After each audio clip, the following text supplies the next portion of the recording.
iPhone XR screen replacement the right way. First step, reheat the screen.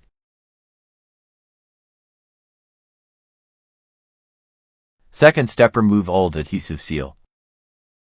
Third step, copy screen data to the programmer. Fourth step, write screen data to the new screen.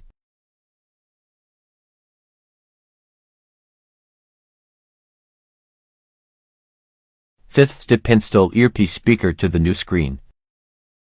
Sixth step, install new adhesive seal. Seventh step, put all backplates back together. Final step, new screen installed. True tone is back too.